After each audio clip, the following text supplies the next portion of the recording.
Capricorn, hello, Amanda here. Welcome to Unseen Hands Healing.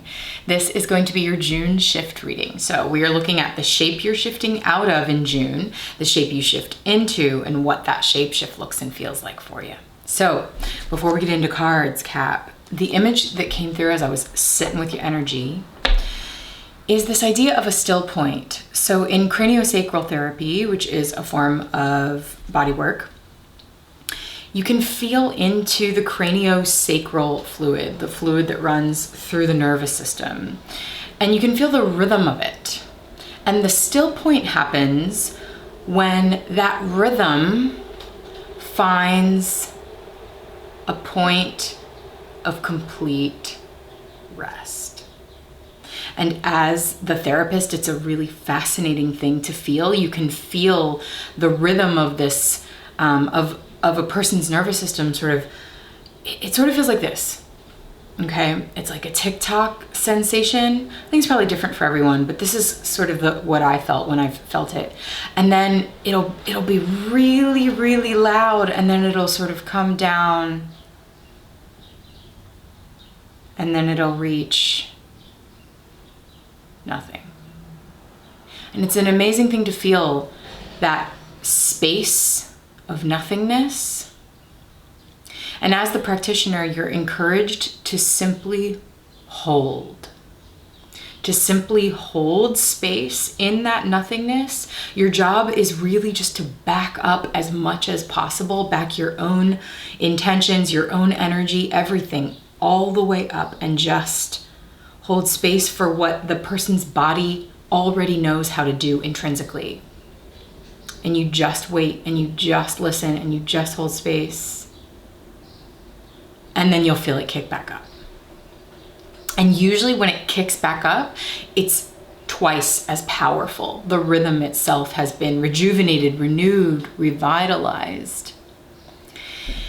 This is a nervous system reset, this idea of the still point. And the still point reaching, allowing someone's body the space and the relaxation it takes to get to still point. It's like an incredible form of healing to get to that still point in order to reset, in order to then come back with better strength. So Capricorn, this is a metaphor for your own rhythms, allowing your own rhythms to reset, allowing there to be this, waves of vibration that feel like things are really, really happening, and then allowing it to come back to a point of stillness. And if you find yourself this month in moments where it feels like nothing's happening, or moments where it feels like there's just this like expansive chasm of question marks,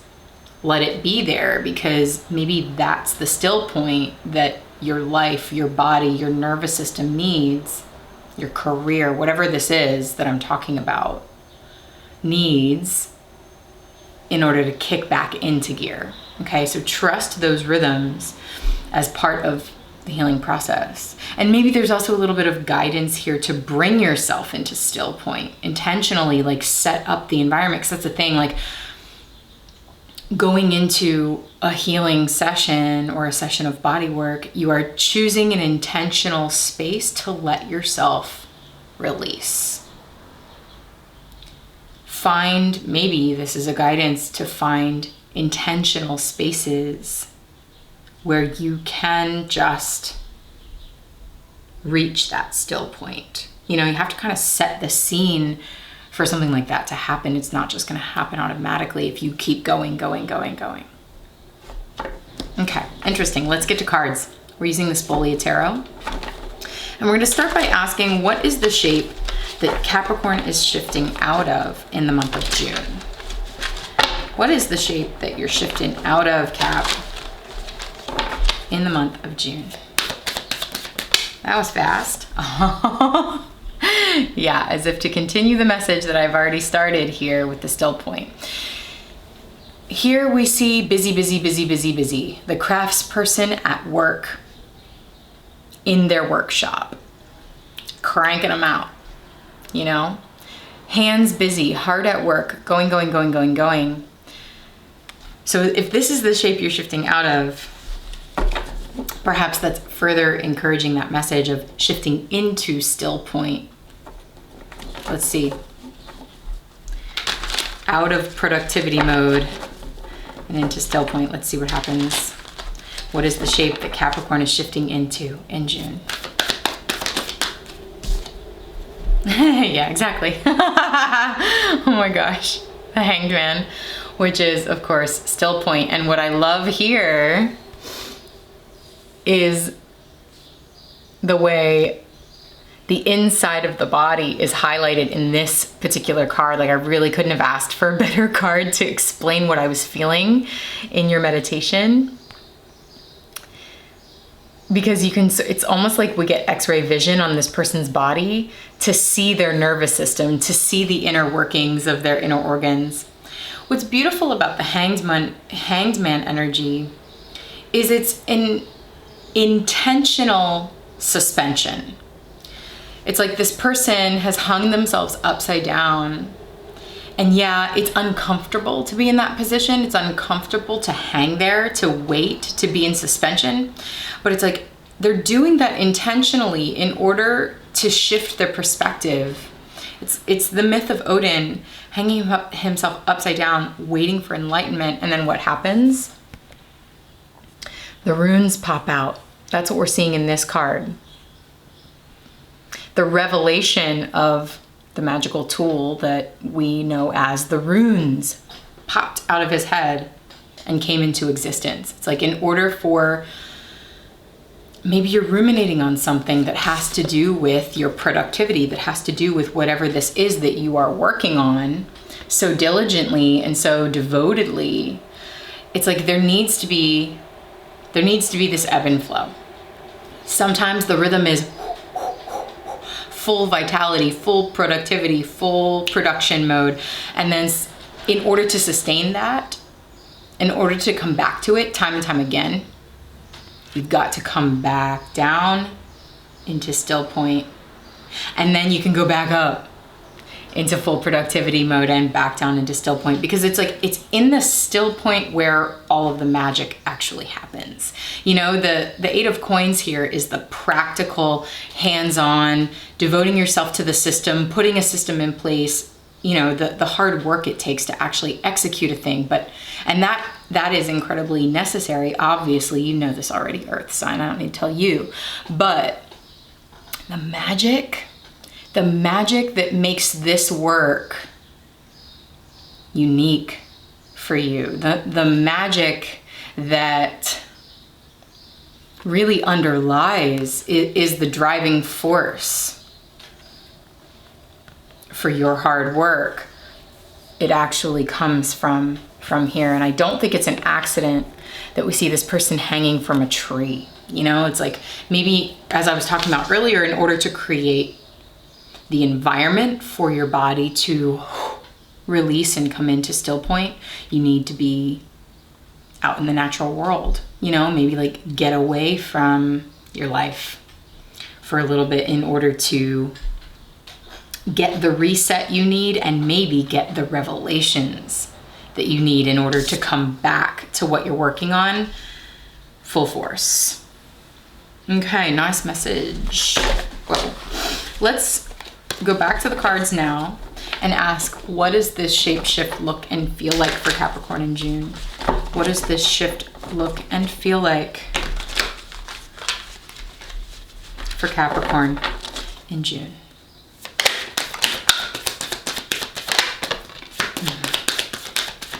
Yeah, great. One more, please. Yeah, you know, Capricorn, there might be something specific that you're currently questioning or you're having questions about. Let's look at this.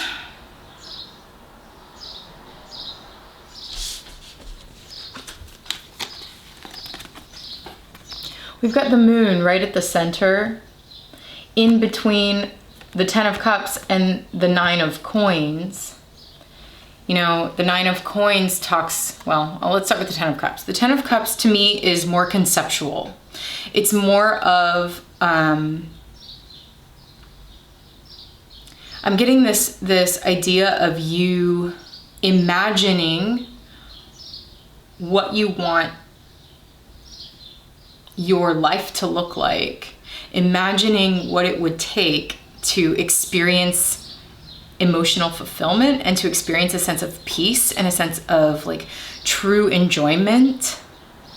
The Ten of Cups can talk about like the pinnacle of happiness, but I'm like, okay, whatever that means. I think what this means is like the sensation of joy and satisfaction and contentment, enjoyment of life. Essentially, I think this is what you are sort of ruminating on or working towards. Okay, aren't we all? But it's like, this is what you are striving for. You're striving for this kind of baseline that feels really, really, really good. And it's kind of like, you know, we're seeing these rainbows, and you can look at it as these cups falling from the sky into the hands, into the open hands of the people down here ready to receive these blessings. Okay, so that's kind of, I just saw 1111 when I said ready to receive these blessings. Okay. And the Nine of Pentacles is more of like the practical, earthly, okay, great, now how do I make that happen? You know, like how do I as an individual practically get my hands dirty and make it happen? You know, these two cards here are Virgo energy. Virgo energy is all about the practicality. What's the practical solution here? And also like rolling up your sleeves and really it's interesting that body work came through with Virgo energy, because Virgo is associated with the physical experience and like healing work as well. So like using your hands to heal is such a Virgo thing. And look at this. This is like using your hands. And I love that the Nine of Coins has the body so obviously front and center here, reaching up towards the dream, reaching up towards a tangible, it's almost like you could see that, I think it's like an emerald or a gem. You can see that as, okay, how do we bring this idea or this like emotional felt sensation of what we want, what we desire, what feels good for us? How do we bring that down and make it manifest here on earth? The Nine of Coins, okay, so Sun in Virgo, Venus in Virgo. It talks about the autonomy, the sense of self-confidence and self-sufficiency that it takes to do this on your own. You know, it's like both of these people are singular individuals doing this work. It's like the energy of I built this. That's the energy here. I'm building this. I built this. And it's not to say you don't have help and you don't work as a team, but like mainly, Cap, it kind of feels like you. That's the energy that I'm getting there. Even the Hanged Man is very like solo. It's a very sort of solo spiritual quest here.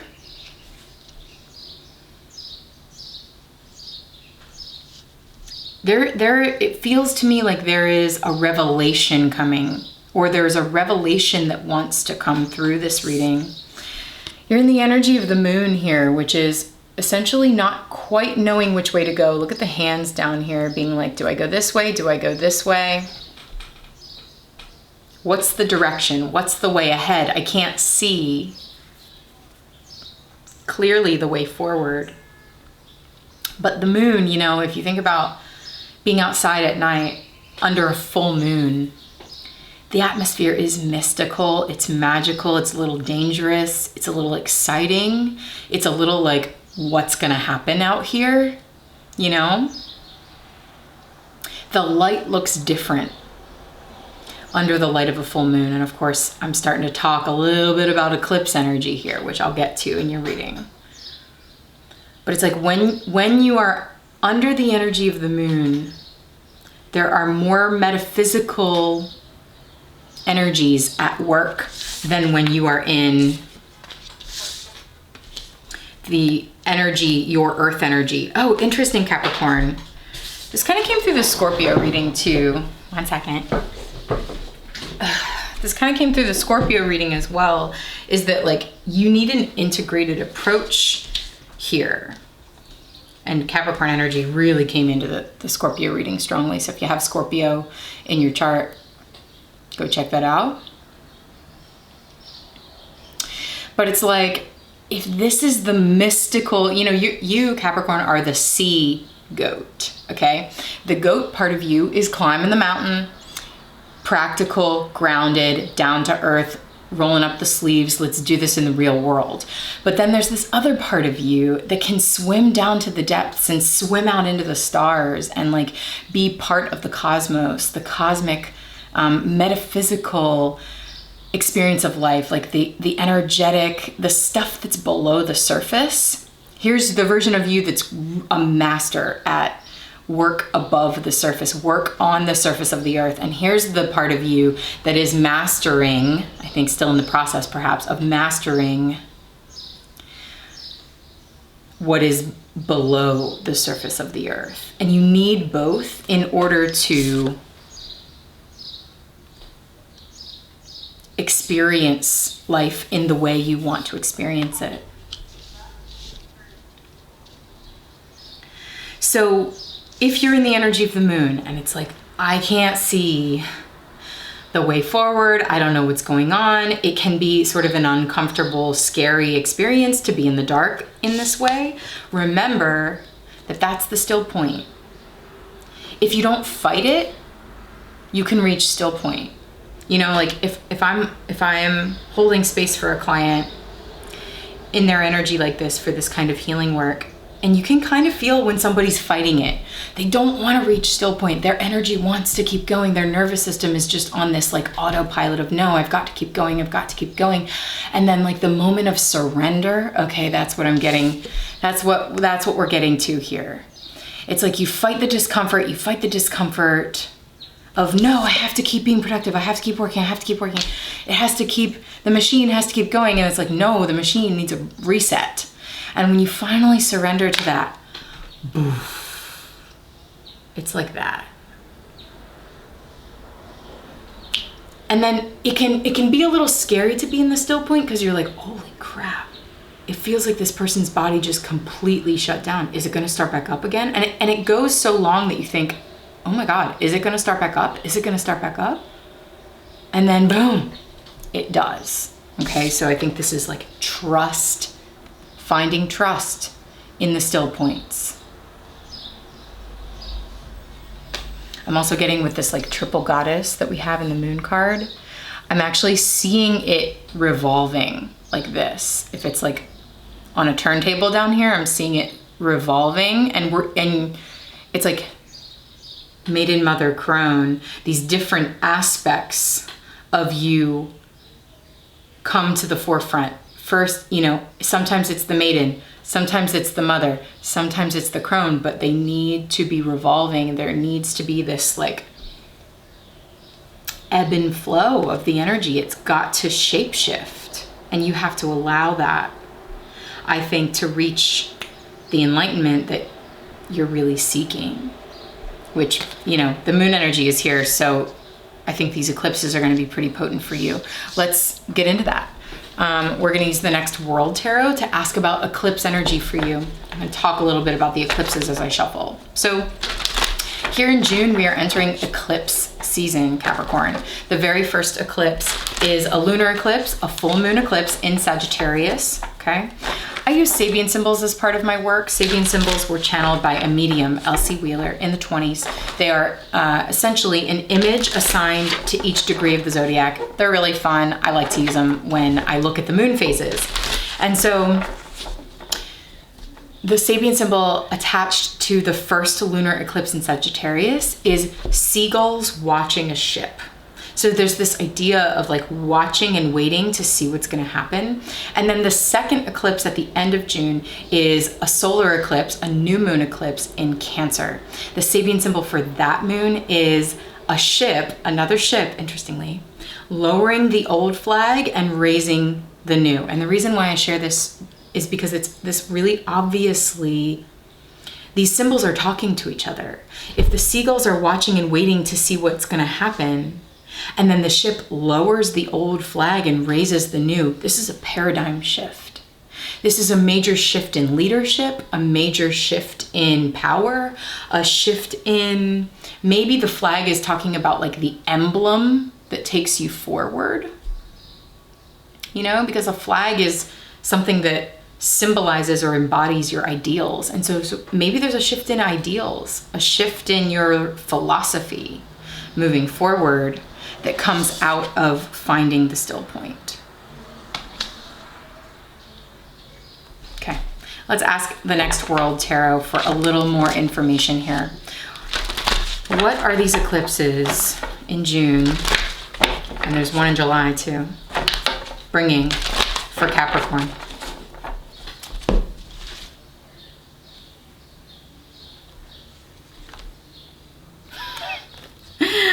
Yeah, cool.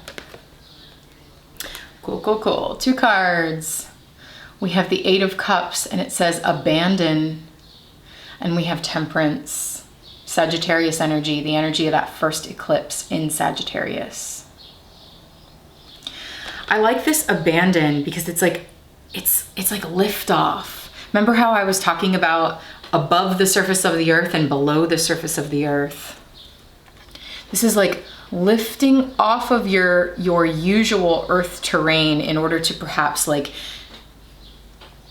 go higher, seek higher. This person is like riding the bicycle. And remember how I said the machine can't stop? It's sort of like the cogs in the wheel. Actually, it looks really similar to the 8 of Coins. All these wheels, all the cogs in the wheels going. It's like, where is all of this taking you? It's taking you higher. It's like, what's the next climb, Capricorn? You know, the mountain goat climbs a mountain. What's the next climb for you?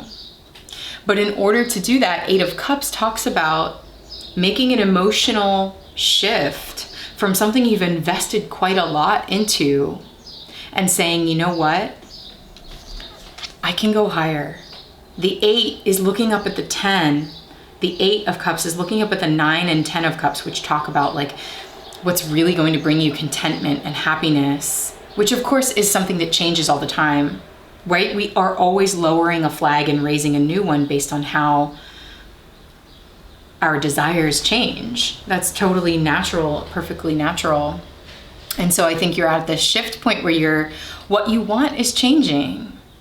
What you want is beginning to expand, I think. And so here's a point where now maybe you've been looking down, riding forward, and now look up and allow that bicycle to, see if I can do this, riding forward, and then it's like you raise your gaze and begin to lift off and pursue something higher. But again, 8 of Cups, you usually have to leave something behind in order to reach for something else.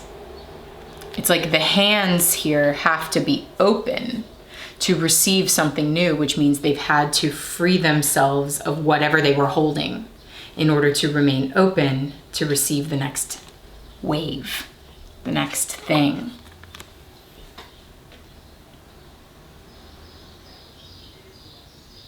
Abandon. I also love that word abandon because it's like, not only does it talk about, you know, leaving something, leaving something, but it's also talking about like surrender, you know, just like pure abandon.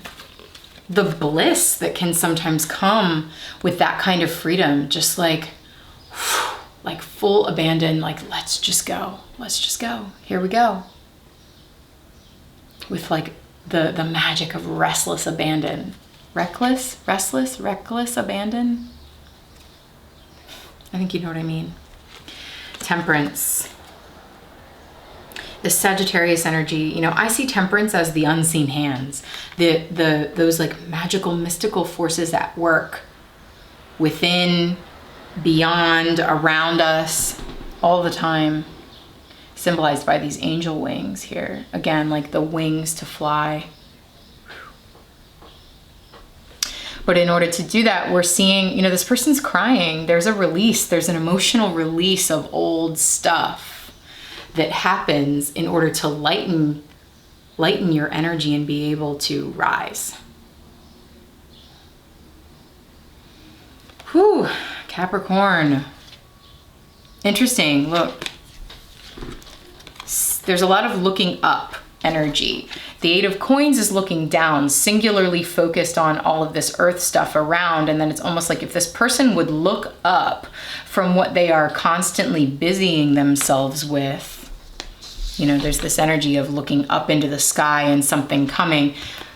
The Nine of Coins is reaching up towards something. The Eight of Cups is looking up, pedaling up towards something. The Ten of Cups, something is coming from the sky. And even the Hanged One is talking about shifting your perspective upside down. You know, it's like if you're used to looking down and singularly focusing, shift in the other polarity. Oh, and this is also interesting. If we have Virgo energy here, the polarity, the sign exactly opposite Virgo in the wheel of the zodiac is Pisces, represented as the Hangman. So we have this polarity here. It's sort of like allow, even if it feels like extreme shifts of like full power productivity and then down into complete stillness, that kind of polarity is deeply, deeply necessary. Especially right now, Cap, because it seems like you're at perhaps a major turning point.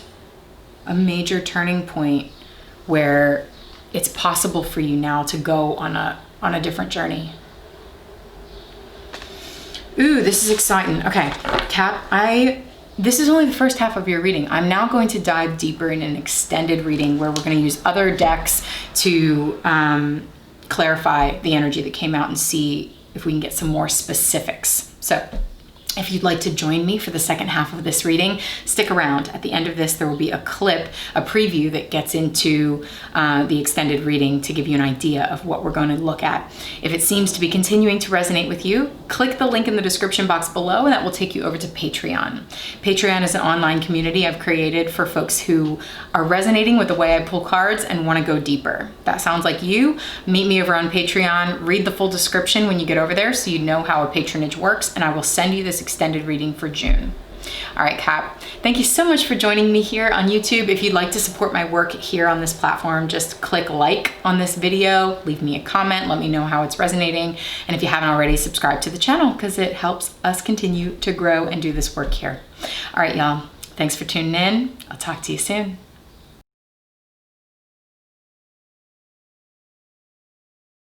Right, Hanged One, hanging from this tree, and you'll actually hear what the tree is trying to communicate to you.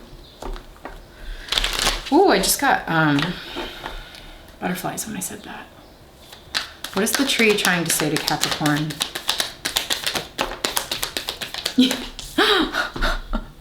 Oh my God. I know that was like a little woo with me talking about the tree is trying to speak to you, Cap, but look, you know, you can't really write this. This is waiting for the epiphany. Look at the epiphanies popping out of your head here, and boom, the star. The epiphany under the stars, hanging from the tree under the stars. Yeah, there's something that is really trying to bust out of your head